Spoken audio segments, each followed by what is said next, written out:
Hi, I'm Tim. Welcome and thanks for logging on. If you love this watch, email me, tmosso@thewatchbox.com. It's in the description below. Your purchase and pricing email question line for buying this or any watch you see on any of our platforms. Please reach out to me directly. Email tmosso@thewatchbox.com. Launched in 2018 and made in 88 pieces, this is a boutique exclusive, the Roger Dubuis Excalibur Spider Pirelli, a timepiece that is emblematic of what modern Roger Dubuis has to offer.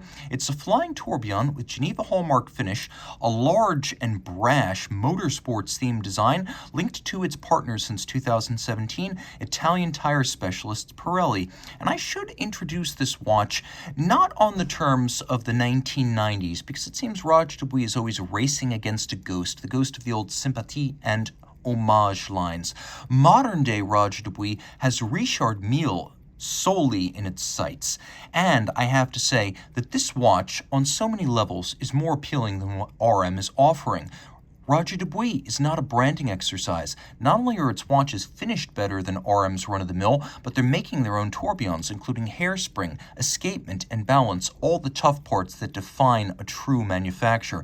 And on those terms, this Excalibur goes into battle armed like one of the Knights of the Round Table, because frankly, I'd rather have this than an RM. It's big. In DLC blackened titanium, you can see 45 millimeters in diameter, 14.5 millimeters thick from lug tip to lug tip, 55.8 millimeters. Now we'll throw it on my wrist, and this is where the watch shrinks a little bit. Visually it's large, but ergonomically it's compact. Now you can see from over the top that the lugs are actually out a little bit beyond the edge of my wrist, and you can see that in the down the barrel shot. That said, if I liked this in terms of style, I would have no argument against it in terms of fit, because it is very light, being all rubber, titanium, and sapphire. It's almost toy-like on the wrist, and you could see Roger Dubuis understands that it can make a bigger watch, but not a bigger customer, and these lugs do arc down a little bit, which aesthetically calms some of the unrest often caused by lug overlap. I find that this is actually quite agreeable, and it's not as thick as it could be, all things considered,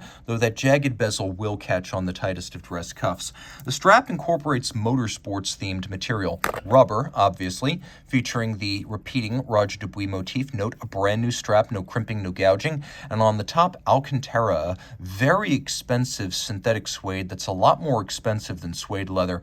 This is used on the touch points of high-performance cars, wheels, shift knobs, and oftentimes seats as well, often on very expensive cars. Alcantara headliners are also an option. Now, one thing Roger Dubuis noted back in 2017 was that changing their straps was an absolute nightmare.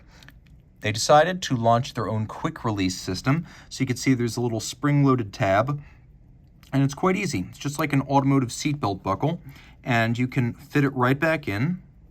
Easier to do when you're not looking through a camera viewfinder like me, but super simple to swap the strap out, and there are accessory straps that come with the watch, so you will have an array of choices.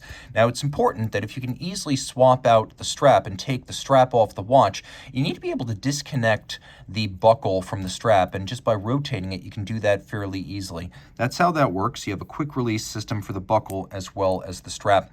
This is probably made by G&F Chatelain, which makes these leaf spring deployant clasps for, among others, MB&F, Roger Dubuis, and yes, Richard Mille. So matching those folks from RM, we have this system that snaps shut and holds shut resolutely, but then pops open quite easily once you start it.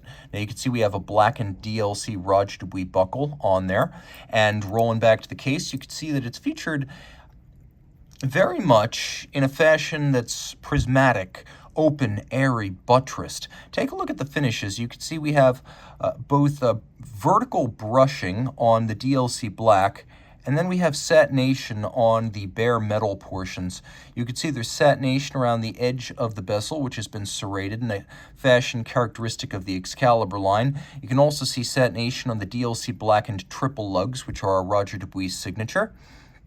You can also see that the lugs themselves are actually hollow, open, airy, and prismatic. Much like the code 1159, we have an RD logo on the crown, which features a combination of media blast, polish, and satination, plus a rubber shoulder for easier gripping. Now, the dial of the watch is one and the same as the movement of the watch, which is the RD508SQ.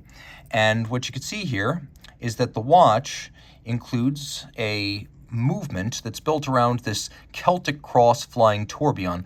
The Celtic cross is the symbol of Roger Dubuis. A lot of folks ask, what's the difference between the three-spoke Roger Dubuis cross and Vacheron's 4? Well, this is a Celtic cross. Vacheron uses a Maltese cross. You can see it's also quite nicely finished, as the entire structure has been black polished, specular finished with either a diamond paste or a zinc plate. You can also see that in addition to black polishing on its top, it's been beveled on its side, that the screw heads have been both polished and blackened, and that we have a little index allowing this to act as your seconds dial for the watch. So it is a 1-minute tourbillon, and it beats away at a rate of 3 hertz or 6 beats per second, all this pivoting on 29 joules. Now it has a 60-hour power reserve, and you can see up in the left-hand corner near 9:30, roughly speaking, we have a power reserve indicator, and you can see adjacent to the keyless works here, you can see I'm able to access the setting function through the crown wheel and the intermediate wheels, influencing the minute wheel and the minute wheel pinion, as well as the cannon pinion that bears the minute hand. And the watch is very open and visible, and you can see Geneva hallmark. We have engine turning on some of these highly skeletonized bridge components. We have beautiful mirrored beveling. You can see it glinting in the light as I move. We also have satination on the wheels, several different colors of PVD, including anthracite and black. Flip it all over. You can see the Pirelli logo. You can also see more of that engine turning, as well as the fact that all of the jewel sinks have been internally reamed and beveled, which is a great treatment. And we've got a watch that actually doesn't show a ton of your wrist hair when you wear it. I'll show you what I mean. I have a fairly hairy wrist.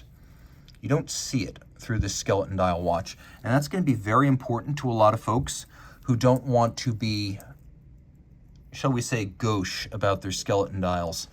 Taking a quick look, the watch features plenty of luminescence. It is a sports watch, though being 50 meters water resistant, you want to keep this one high and dry for the most part. There are other Roger Dubuis watches if you want to go swimming. An exemplary Geneva hallmark flying tourbillon that also happens to be sporty, upscale, and a little bit brash. If you like the idea of RM, but you find them overpriced, and you want a manufacturer that actually builds the entire movement, Roger Dubuis is the way to go. It's not fair to compare RD today against the RD of the 90s. Instead, compare it against Richard Mille, and in that bout, Roger Dubuis come up aces. Reach out to Team Mosso at thewatchbox.com for purchase and pricing details.